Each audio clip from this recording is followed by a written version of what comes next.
जय श्री राधे, जय श्री कृष्ण। आप सभी को प्रदेश में प्यार भरी राधे राधे। और कैसे हैं आप सब? I hope you are absolutely fine और आप कुशल मंगल होंगे और भगवान की भक्ति में लीन होंगे। मैं राधेश्याम वशिष्ठ नित्य की भांति आपको ले चलता हूँ श्रीमद् भागवत की बृहद भागीरथी में, जिसके अंतर्गत आज हम दशम स्कंद के यथैकविंशो अध्याय यानी 21वें अध्याय में प्रवेश करेंगे और सुंदर वेणु गीत का विशाल वर्णन श्रवण करेंगे। वेणु नाम बंसी, भगवान की बंसी जो वृंदावन में बजी तो सर्वभूत मनोहरम, किस किस प्रकार गोप गोपियां ग्वाल बाल गाय बछड़े सबके मन को गोविंद ने हर लिया है। संत और शास्त्र कहते हैं कि भगवान कृष्ण की बंसी तो तब भी बज रही थी, आज भी बज रही है। यह जो भागवत की कथा संत समागम सत्संग हमें मिलता है, मानो गोविंद की बांसुरी ही हमें सुनाई दे रही है और बांसुरी बज बज कर कह रही हो कि आओ श्री कृष्ण शरणम मम, भगवान कृष्ण की शरण में चले आओ। तो आइए, उसी क्रम में हम लगे हुए हैं। नए आए हैं प्लीज चैनल को सब्सक्राइब कर लीजिए, बेल आइकन को प्रेस कर दीजिए। आइए मेरे साथ गोविंद नाम गुनगुनाइए। श्री कृष्ण गोविंद हरे मुरारी, हे नाथ नारायण वासुदेव। श्री कृष्ण गोविंद हरे मुरारी, हे नाथ नारायण वासुदेव। हे नाथ नारायण वासुदेव, हे नाथ नारायण वासुदेव। श्री कृष्ण गोविंद हरे मुरारी, हे नाथ नारायण वासुदेव। नारायणं नमस्कृत्य नरं चैव नरोत्तमं देवीं सरस्वतीं व्यासं ततो जयमुदीरयेत्। कृष्णाय वासुदेवाय हरये परमात्मने प्रणतक्लेशनाशाय गोविन्दाय नमो नमः।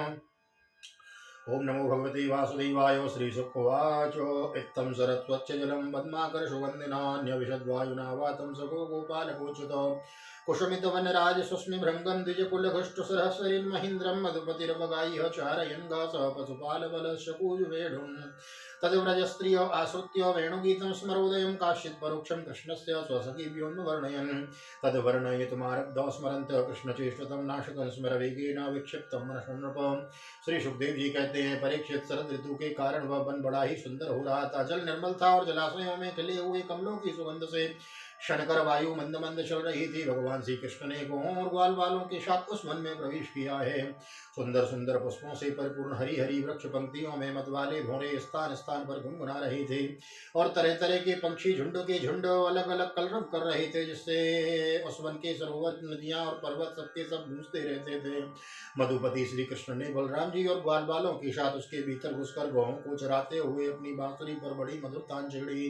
श्री कृष्ण की वह बंसी ध्वनि भगवान के प्रति प्रेम भाव को, उनके मिलन की आकांक्षा को जगाने वाली थी। उसे सुनकर गोपियों का हृदय प्रेम से परिपूर्ण हो गया। वह एकांत में अपनी सखियों के साथ उनके रूप गुण और बंसी ध्वनि के प्रभाव का वर्णन करने लगी। ब्रज की गोपियों ने बंसी ध्वनि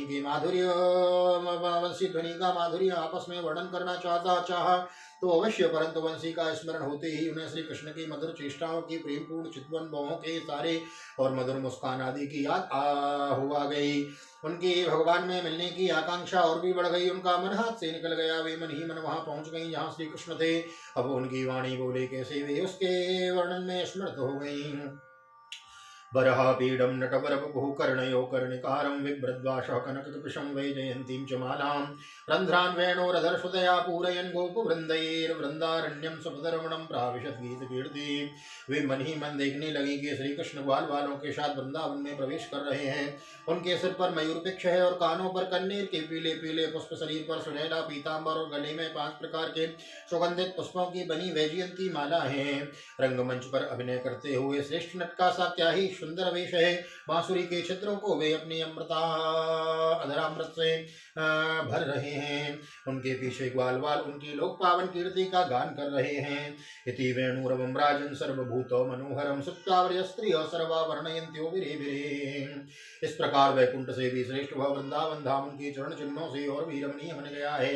परीक्षित यह वंशित ध्वनि जड़ चेतन समस्त भूतों का मन चुरा लेती है। गोपियों ने उसे सुना और सुनकर उसका वर्णन करने लगी। वर्णन करते करते वे तन्मय हो गई और श्री कृष्ण को पाकर आलिंगन करने लगी। गोप्योचो अक्षणवतां फलमिदं न परं विदामः सख्य पशूनन विवेशयतोर्वयस्यै वक्त्रं व्रजेशस्तयोरनुवेण जुष्टं येर्वा निपीतमनुरक्त कटाक्ष मोक्षम्। गोपियां आपस में बातचीत करने लगी। अरे सखी, हमने तो आंख वालों के जीवन की और उनकी आंखों की बस यही इतनी सफलता समझी है, और तो हमें कुछ मालूम नहीं वह कौन सा लाभ है। वह यही है जब श्याम सुंदर श्री कृष्ण और गौर सुंदर बलराम ग्वाल वालों के साथ गायों को हाँक कर वन में ले जा रहे हो या लौट कर ब्रज में ला रहे हो, उन्होंने अपनी अधरों पर मुरली धर रखी हो और प्रेम भरी चित्रशी चितवन से हमारी ओर देख रहे हो, उस समय हम उनकी मुख माधुरी का पान करती रहें। अरे सखी, जब वे आम की नई कोपलें, मोर के पंख, फूलों के गुच्छे, रंग बिरंगे कमल और कुमुद की मालाएं धारण कर लेते हैं, श्री कृष्ण के सावरे शरीर पर पीताम्बर और बलराम के गोरे शरीर पर नीलांबर फहराने लगता है, तब उनका वेश बड़ा ही विचित्र बन जाता है। ग्वाल वालों की गोष्ठी में भी दोनों बीचों बीच बैठ जाते हैं और मधुर मधुर संगीत की तान छेड़ देते हैं। मेरी प्यारी सखी, उस समय ऐसा जान पड़ता है मानो दो चतुर नट रंगमंच पर अभिनय कर रही हो। मैं क्या बताऊं उस समय उनकी कितनी शोभा होती है।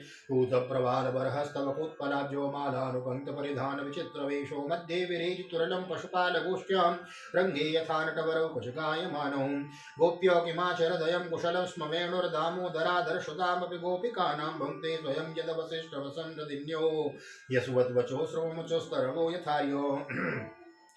हरि गोपियों, यह वेणु पुरुष जाति का होने पर भी पूर्व जन्म में न जाने ऐसा कौन सा साधन भजन कर चुका है, जो हमें की गोपियों की अपनी संपत्ति दामोदर के अधरों की सुधा स्वयं ही इस प्रकार पिए जा रहा है कि हम लोगों के लिए थोड़ा सा भी रस शेष नहीं रहेगा। इस वेणु को अपने रस से सींचने वाली हृदनिया आज कमलों के मिश्र रोमांचित हो रही हैं और अपनी वश में भगवत प्रेमी संतानों को देखकर श्रेष्ठ पुरुषों के समान वृक्ष भी इसके साथ अपना संबंध जोड़कर आंखों से आनंदाश्रु बहा रहे हैं। वृंदावनम सखी वितनोति कीर्तन यद देवकी सुतपदाम्बुजलब्ध लक्ष्मीर लक्ष्मी गोविंद वेणुमनुमत्त मयूर नृत्यं प्रेक्षादृशांत परतान्य समस्त सत्वं धन्यास्मूढमतयोऽपि हरिण्य एता यानन्दनन्दनमुपात्त विचित्र वेशम् आकर्ण वेणुरनितं कसः कृष्णसारः पूजां ददुरविरिशतां प्रणयावलोकय। हरिषकी, यह वृंदावन वैकुंठ लोक तक पृथ्वी की कीर्ति का विस्तार कर रहा है, क्योंकि यशोदानंदन श्री कृष्ण के चरण कमलों के चिन्हों से यह चिन्हित हो रहा है। सखी, जब श्री कृष्ण अपनी मुनि जन मोहिनी मुरली बजाते हैं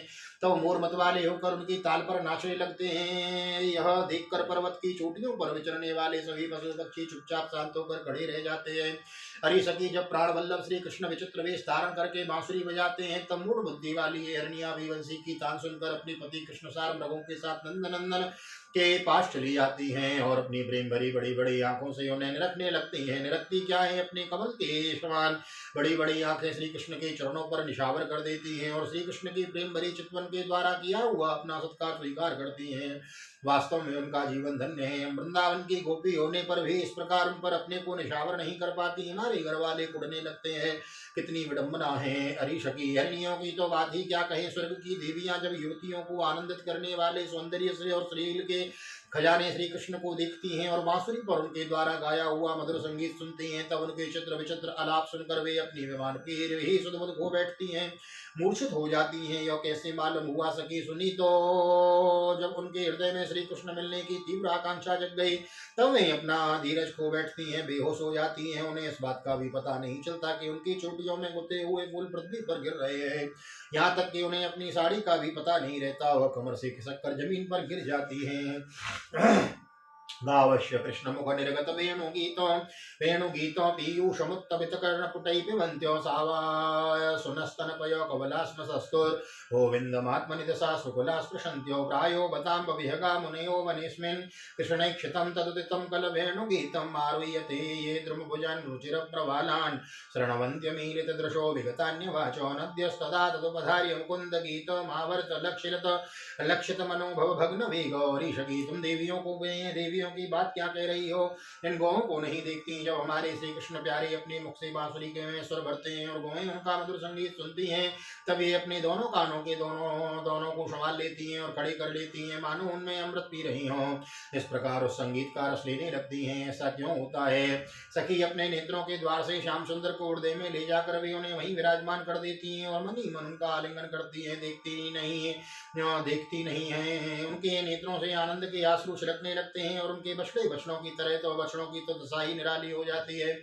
यद्यपि गायों के थनों से अपने आप दूध झरता रहता है, वे जब दूध पीते पीते अचानक ही बंसी ध्वनि सुनते हैं, तब मुंह से लिया हुआ दूध का घूंट ना उगल पाते हैं और ना निगल ही पाते हैं। उनके हृदय में भी न तो हृदय में भी होता है उनके हृदय में भी होता है भगवान का संस्पर्श, और नेत्रों में छलकते होते हैं आनंद के आंसू, वे ज्यों के त्यों ठटके रह जाते हैं। हरी सखे गौएं और बछड़े तो हमारी घर की वस्तु हैं, उनकी बात तो जाने ही दो। वृंदावन के पक्षियों को तुम नहीं देखती हो क्या? उन्हें पक्षी कहना ही भूल है। सच पूछो तो उनमें से अधिकांश बड़े बड़े ऋषि मुनि हैं। वे वृंदावन के सुंदर सुंदर वृक्षों की नई नई मनोहर कोपलों वाली डालियों पर चुपचाप बैठ जाते हैं और आंखें बंद नहीं करते। निर्निमेष नयनों से श्री कृष्ण की रूप माधुरी तथा प्यार भरी चितवन देख देख कर निहाल होती रहती हैं, तथा कानों से अन्य सौ प्रकार के शब्दों को छोड़कर केवल उन्हीं की मोहिनी वाणी और वंशी का ध्रुवन मोहन संगीत सुनते रहते हैं। मेरी प्यारी सखी, उनका जीवन कितना धन्य है। नद्यस्तदा ततुपधार्य मुकुंद गीतो मावर्त लक्षित मनोभव भग्न भीगो आलिंगनस्थ गतिमो आलिंगनस्थित मूर्ति मूर्भे भुजेर मुरारे ग्रहणन्ति पादयुगलं कमलोपहार दृष्ट्वा तपे ब्रजपशून् सह राम गोपैः सञ्चारयन्तमनुवेणमुदीरयन्तं प्रेम प्रवृद्धोदितः कुसुमावलीवि सख्युर्व्यदात्वपुष्प सोपुषाम्बुध आतपद्रं पूर्णां पुलिन्द्यौरुगाय पदाब्जुरागा श्रीकुङ्कुमेन दयितास्तनमण्डितेन तद्दर्शनस्मररुजतस्तृणरूसितेन लिम्पन्ति आनककुचे सुजुहस्तदादेम्यन्ताय मन्दिरबला हरिदासवर्यौ यद रामकृष्णचरणस्पर्श प्रमोदारी सखी दीप्ता गौं और पक्षियों की तो बात क्या करती हो। ये तो चेतन है, इन जड़ नदियों को नहीं देखती। इनमें जो भंवर दिख रही है उनसे इनके हृदय में श्याम सुंदर से मिलने की तीव्र आकांक्षा का पता चलता है। उनके वेग से तो इनकी प्रवाह रुक गया है। इन्होंने भी प्रेम स्वरूप श्री कृष्ण की वंशी ध्वनि सुन ली है। देखो देखो, ये अपनी तरंगों के हाथों से उनकी चरण पकड़कर कमल के फूलों का उपहार चढ़ा रही हैं और उनका आलिंगन कर रही हैं, मानो उनके चरणों पर अपना हृदय निछावर कर रही हैं। हरी सखी, ये नदियां तो हमारी पृथ्वी की, हमारे वृंदावन की वस्तु हैं। तनिक इन बादलों को भी तो देखो, जब वे देखते हैं कि वे ब्रजकुमार श्री कृष्ण और बलराम जी ग्वाल बालों के साथ धूप में गोहे चरा रहे हैं और साथ साथ बांसुरी भी बजाते जा रहे हैं, तब उनके हृदय में प्रेम उमड़ आता है। वे उनके ऊपर मंडराने लगते हैं और वे श्याम घन अपने सखा घनश्याम के ऊपर अपने शरीर को ही छाता बनाकर तान देते हैं। इतना ही नहीं सकी, जब उन पर नन्ही नन्ही भुइयों की वर्षा करने लगते हैं, तब ऐसा जान पड़ता है कि वे उनके ऊपर सुंदर सुंदर श्वेत कुसुम चढ़ा रहे हैं। नहीं सकी, उनके बहाने वे तो अपना जीवन ही निछावर कर देते हैं। अभी तो वृंदावन की इन भैलिनियों को ही धन्य और कृतकृत्य मानती हैं। ऐसा क्यों सकी? इसलिए कि इनके हृदय में बड़ा प्रेम है। जब ये हमारे कृष्ण प्यारे को देखती हैं, तब इनके हृदय में भी उनके मिलने की तीव्र आकांक्षा जाग उठती है। इनके हृदय में भी प्रेम की व्याधि लग जाती है। उस समय वे क्या उपाय करती हैं, यह भी सुन लो।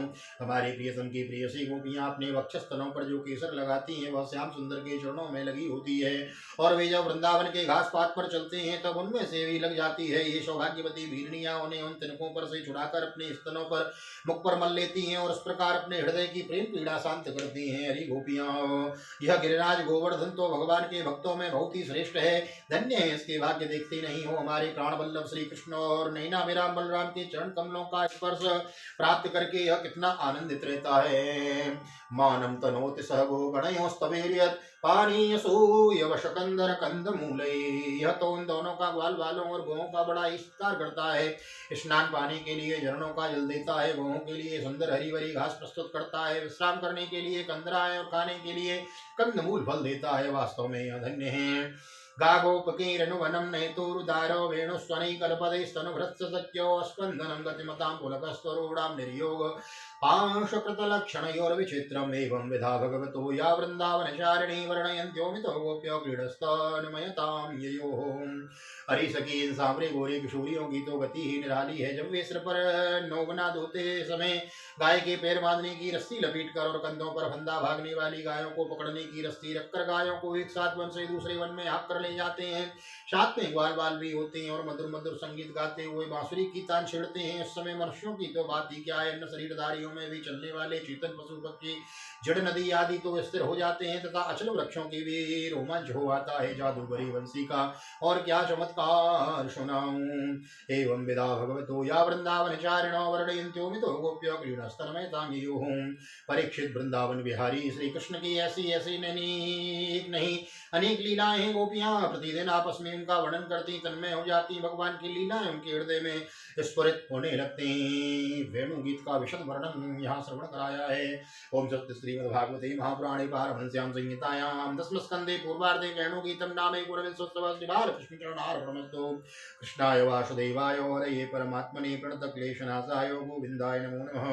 हरे कृष्ण कृष्ण कृष्ण हरे हरे हरे राम राम राम हरे हरे। राधे कृष्ण कृष्ण कृष्ण राधे राधे राधे श्याम श्याम श्याम राधे राधे। बोल राधा गोविंद भगवान की जय। श्रीमद्भागवत महापुराण की जय। श्री वेदव्यास जी महाराज की जय। श्री सुखदेव जी महाराज की जय। राजा परीक्षित जी महाराज की जय। राजा रामचंद्र भगवान की जय। श्री हनुमान जी महाराज की जय। गोवर्धन नाथ की जय। यमुनी महारानी की जय। वृंदावन माँ की बिहारी लाल की जय। गैया मैया की जय। तुलसी मैया की जय। अपने अपने माता पिता की जय। सदगुरुदेव भगवान की जय। आज की आनंद की जय। जय जय श्री राधे जय श्री राधे जय श्री राधे श्याम। जय जय राधे जय जय श्याम। सबको मिले वृंदावन धाम। ऐसी प्रार्थना मेरी ठाकुर जी के चरणों में। यहाँ तक वीडियो बनी है, वीडियो को लाइक कर दीजिए, शेयर कर दीजिए, कमेंट में भागवत भगवान की जय लिख दीजिए। मिलते हैं अगले अध्याय में जिसके अंदर चीरहरण की हम लीला श्रवण करेंगे। तब तक के लिए श्री धाम वृंदावन से आप सभी को हृदय से प्यार भरी जय श्री राधे जय श्री कृष्ण हरि ओम।